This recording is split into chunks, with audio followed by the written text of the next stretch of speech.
On a Friday night at a Conservative club in a slightly run-down part of Hornchurch in East London, local party members gathered for a pint, a round of darts and to chat about the week gone by.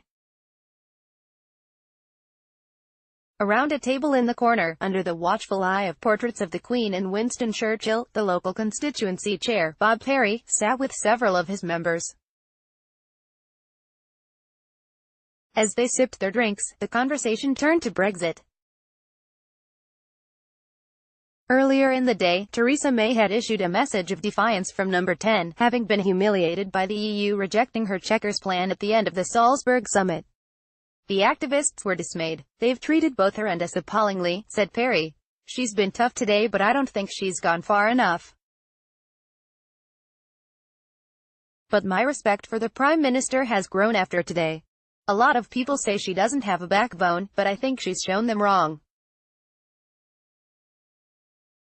She has my sympathy." Sandy Scott, a retired accountant, added, "This is going to be a terrible year for her. She's trying as hard as she can, but the way she was treated was despicable." There was a general murmur of agreement from around the table. Even though the Tory party grassroots were furious about May's Chequers plans, the EU appears to have overplayed its hand. The Prime Minister's decision to metaphorically wrap herself up in the Union flag with her message of defiance in the wake of Salzburg has achieved its aim, boosting her street cred with the Tory grassroots. "We just want to get through party conference," said one Whitehall aide. "We had been hoping for warm words at Salzburg to tide her over, but we didn't get them. So we had to pursue a different strategy." Downing Street has been starkly aware of the danger posed by bringing together thousands of federal MPs and party activists at a time when May's Brexit strategy was still hanging in the balance. "It's going to be difficult," acknowledged one senior Number 10 advisor. "The PM knows the country, let alone the party, is very polarized and that she needs to get on the front foot to address that. Uniting the UK after Brexit was expected to be at the heart of her conference speech. If this country had a chance, it could look after itself. In the Second World War we were feeding ourselves." Sandy Scott, back in Hornchurch, which sits in the Brexit-supporting heartlands where London merges into Essex, it is clear that while the membership sympathy could get May through conference, she still faces fierce opposition over her Brexit plans longer term. Perry described her proposals as unworkable. Scott added, "She's trying her best to get a deal, but personally I'd rather have no deal than a bad deal. If this country had a chance and an opportunity, it could look after itself. In the Second World War we were feeding ourselves." Elsewhere in the Tory party the atmosphere has been more hostile. In a wood-panelled private dining room at a members' club in central London last week, the executive committee of the group, Grassroots Conservatives, met to discuss the government's approach to Brexit. Afterwards, the group's chair Ed Costello, a former constituency chair from Frome in Somerset, set out his concerns. "The government and the Prime Minister have utterly failed to explain how we can do international trade deals while also following EU rules, and how will that work," he said. "If you're selling something, it doesn't matter whether it's a washing machine or a treaty, you've actually got to say this is how it works. We haven't had any of that. I cannot understand what kind of politics it is that says, this is a great deal, I'm the PM, I say so, and there it stops." A poll last week by the Tory grassroots website Conservative Home found that, post-Salzburg, just 1 in 10 party members thought May should stick with her plan, down from a quarter before the EU's rebuff. The Tory party has, over the last few months, been trying to win over constituency chairs on Chequers. May's chief of staff, Gavin Barwell, has had groups into Number 10. Costello described one of the meetings. "It was probably 99% to 1% who said, 'I don't like this.' The atmosphere in the room was absolutely dreadful. They simply weren't buying it." Grassroots, a campaign group not officially affiliated to the party, has been deluged by hundreds of emails and letters from activists worried that the Prime Minister was going to compromise still further with Brussels. Most people cannot conceive a situation where Theresa May can give any more concessions without totally losing face in the party and the country, said Costello. Unhappy would be far too mild a word. The membership would be absolutely incandescent, Dilith Miles, another committee member and former constituency chair from Wales, added. She has categorically stated that she won't move her boundaries this time. I want to believe her very much, but the outcomes she's selling to us just don't make any sense to me, and not to thousands of our supporters either. In all my years as an activist and building up the profile of the Conservatives and the membership, I've never experienced such anger and sense of betrayal from people. She's totally betrayed us. Hostility towards May runs deep.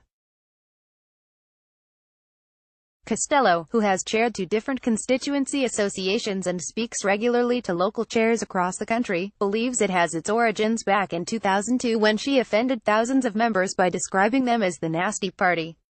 The options available to the membership, currently thought to be around 125,000 strong, were limited. Their only real power, beyond lobbying local MPs and threatening to withdraw financial and campaigning support, was the final say on who becomes their next leader. Costello said, "We're not making a big stir because of this business of loyalty to the Prime Minister. We're not campaigning to change the leadership.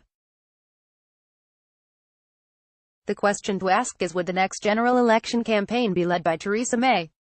That's the key question, because I think she has lost the trust of the average Conservative voter. CCHQ and a certain caucus in the upper echelons of the party hold the local associations more or less in total contempt." Ed Costello May's departure has been widely regarded as a matter of when, rather than if, and activists have openly discussed who might succeed her. Brexiters Jacob Rees-Mogg and Boris Johnson's names come up the most frequently.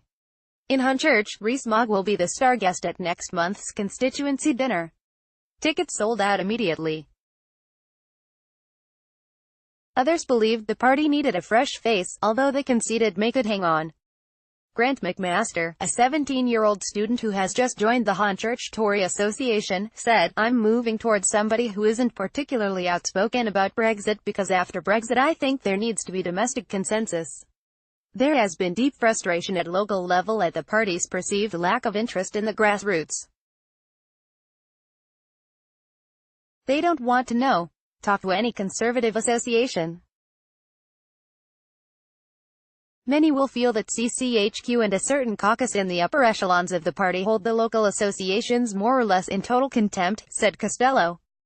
But they have a warning for the government. They rely on us for financial support and our time, but they need to remember we are also expressing the views of Conservative supporters in terms of voters. At the moment there's real bitterness and frustration out there in the country, said Miles. While they may feel dejected that the MPs harbour most of the power in the party, rumours of deselection of Remainers to assert their authority seem wide of the mark. There is a mechanism, but why would we want it? Asked Perry. The possibility exists, but it would be extremely rare, Costello said. Tory MPs warned of the threat of entryism over the summer after the former Tory donor and UKIP backer Aaron Banks urged thousands of Leave EU supporters to flood the Tory party to elect a true Brexiteer, such as Johnson or Rees-Mogg. But the threat did not come to pass. "We have a new computerized membership system which would enable us to recognize a spike, and we haven't seen one," said one senior CCHQ official.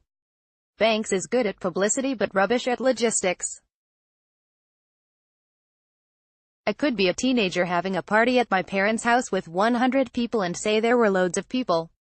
It's all relative." In Hornchurch, over another round of drinks, the group, which also includes Perry's wife Carol and McMaster's mother Karen, agreed that despite the Prime Minister's desire to strike a deal, they would prefer to crash out rather than accept checkers. "We'd all love a deal, but the deal has to be on our terms, not the EU's terms," said Perry. "I know he's UKIP, but Nigel Farage made a very valid point when he called them gangsters. These people are just bully boys. The fragile truce in the wake of Salzburg could come to a brutal end." Sorry your browser does not support audio, but you can download here and listen. https://flex.acast.com/audio.gim.co.uk/2018/09/26-51111-gdn.pol.180926.podcast.mp3